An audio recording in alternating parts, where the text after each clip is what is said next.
Vamos lá então dar continuidade e a nossa questão ela vem trazer uma temática muito importante que está inclusive em voga matemática aí nacional brasileira, que é a questão das fecundidade, das formas de família, do número de filhos, né, que vai influenciar em outros elementos como a previdência social.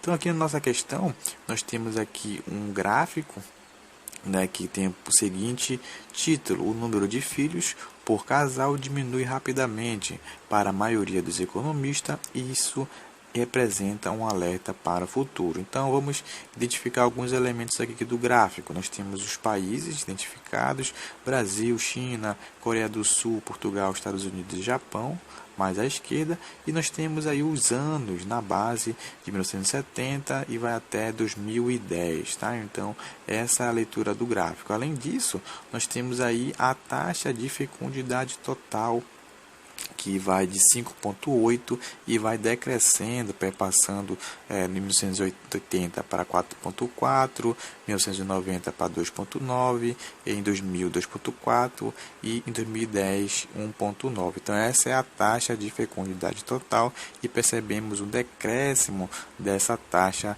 no decorrer do ano e em determinados países. Aí também podemos identificar. Vamos ao comando da questão.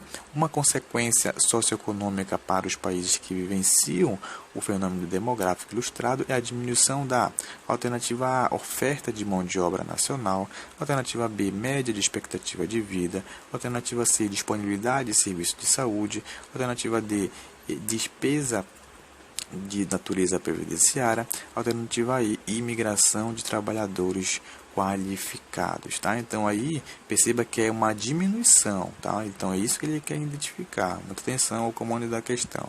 Então, primeiramente, é só lembrarmos a definição de fecundidade, que é o número de filhos por mulher, tá? Então, com a entrada, um principal fator social, que é a entrada da mulher no mercado de trabalho por volta aí de 1960, que a gente vai ter essa intensificação em alguns países, e também da inserção, da criação das pílulas, da utilização das pílulas anticoncepcionais, a gente vai ter uma urbanização, o número de filhos por pessoas diminuindo conforme esses elementos sociais. Então a gente vai ter aí a diminuição e a modificação do tamanho das famílias, Então uma mudança substancial aí, como quando a gente vai identificar, vai considerar esses elementos sociais, principalmente no modo de vida, modificação do modo de vida da mulher, Então aí nesses países que estão sendo identificados na questão.